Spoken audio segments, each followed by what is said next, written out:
महाराज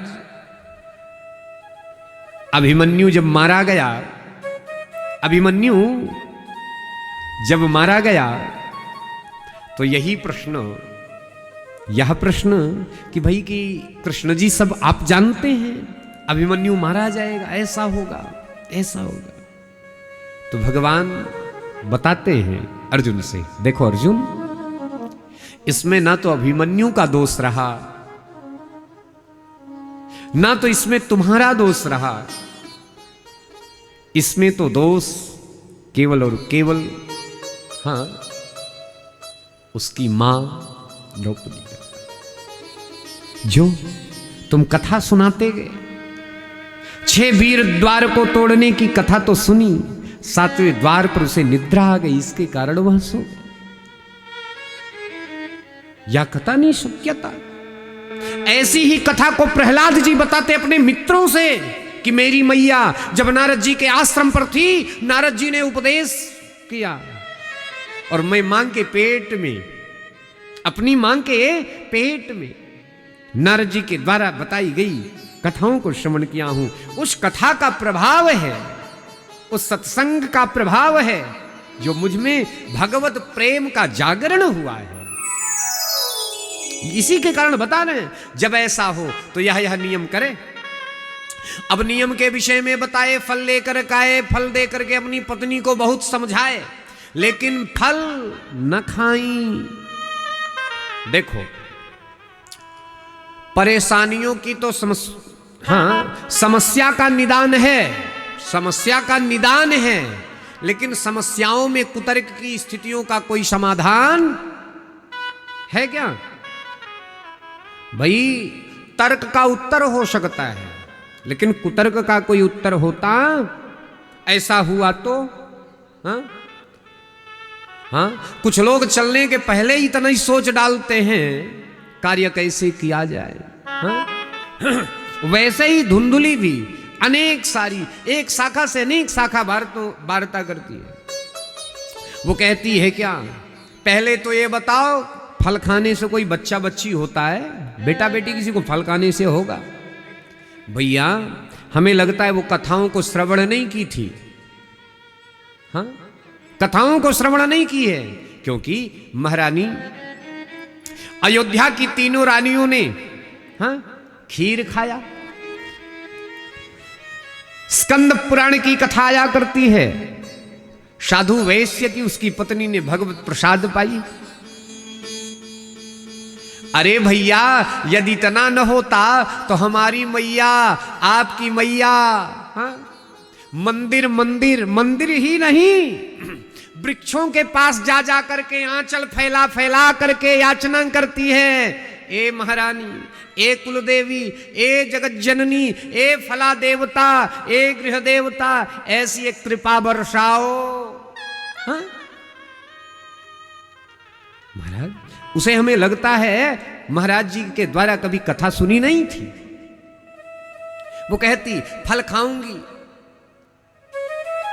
गर्भ मानो रह भी गया, कहीं मैं जननी तो बन जाऊं लेकिन मेरा जीवन बचे कि इस जननी के चक्कर में मेरा जीवन चला जाए, तो इससे बढ़िया बंध्या ही रहना। हाँ वास्तव में शास्त्र कहता है एक मां को जो मां बना करती है, मां को सामान्य दुख नहीं होता।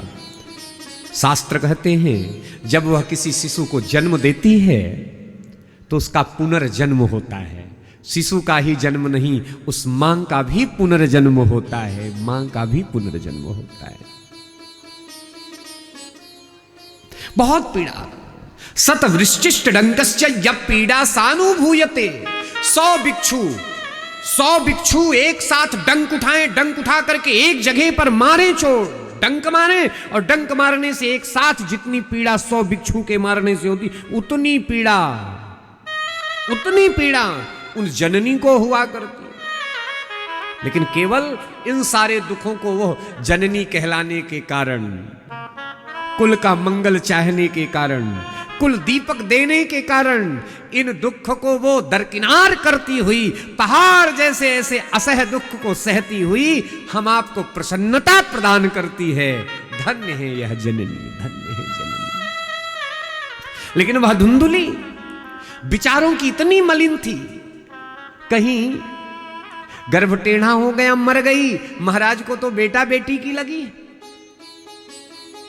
मेरा कौमार्य नष्ट हो जाएगा। अरे भैया, बुलाई अपनी सहेली को, बताई सारी बात। सहेली कहती है कोई बात नहीं है, ऐसा तो होने वाला नहीं है, लेकिन यदि तेरे मन में इच्छा है मैं तो कहूंगी तू फल खा ले। तो सहेली को भी समझाने लगी, अच्छा तू ही बता, घर में मैं अकेली हूं, ना कोई देवरानी है ना जेठानी है, ना कहीं ननदानी आ गई, कुछ हो गया उस घर का सामान, ताला चाबी कौन देखेगा बताओ? हाँ, पेटी खाली, हाँ? कह भी नहीं पाऊंगी, नंदानी लेकर के चली गई, इनको क्या क्या जीवन इतने हैं। अच्छा तुम बताओ, गांव में आग लग जाए, चोरी पड़ जाए, डकैती हो जाए, सब लोग तो हिष्ट पुष्ट है, भाग जाएंगे।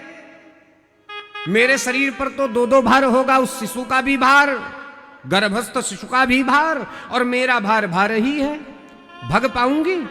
उसी में जल गई तो इतना इतना कुतर्क आता है किन्हीं किन्हीं लोगों को, उन्हें बहुजल्पिक कहा करते हैं। बहुजल्पिक, अनेक सारी शाखाओं से वार्ता को करना, अच्छा ऐसा हुआ तो नहीं, ये हुआ तो, हाँ? अनेक सारे कुतर्क को करती हुई यह निश्चय की कि मैं फल नहीं खाऊंगी। सखी ने समझाया, देख फल रहेगा तो तेरी बात खुल जाएगी, तो एक काम कर, इस फल की परीक्षा लेने के लिए तू अपने यहां बधी हुई गाय मैया को खिला दे। गाय मैया को खिलाई अपनी सहेली के साथ। हाँ, सखी कहते बहन को भी सखी कहा गया। महाराज समय बीतता गया, समय बीतता गया, गाय मैया को एक संतान हुआ, सुंदर देव पुरुष था, देव पुरुष। इधर स्वांग का भी, स्वांग अर्थात नाटक, नाटक का भी एक बेटा पैदा हुआ।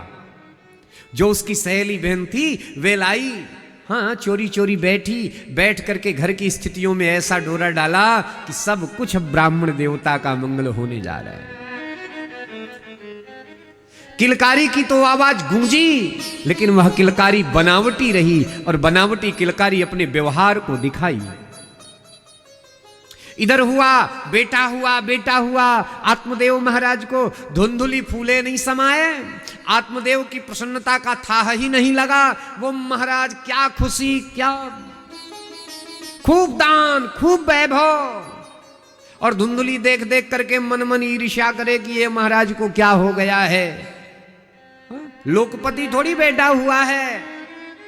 आत्मदेव महाराज नामकरण की बेला आई, नामकरण में धुंधुली ने कहा देखो महाराज अपनी बात बताऊं, बनावटी चेहरा बनावटी स्वरूप ही होता है, देखो यहां भी बनावटी रूप, नाम परमात्मा देव।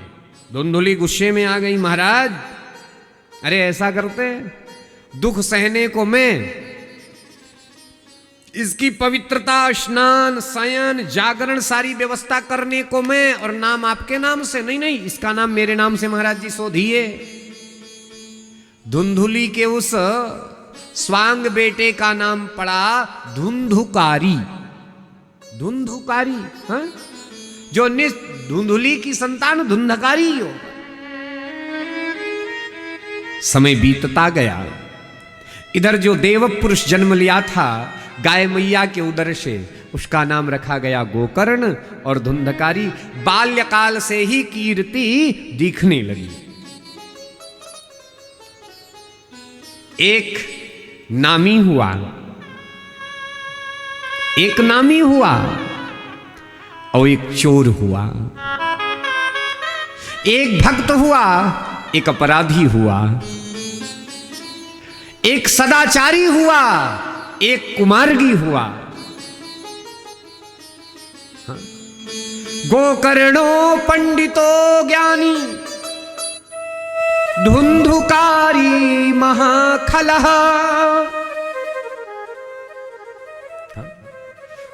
गोकर्ण महाराज का कोई दुश्मन गांव में, क्षेत्र में, समाज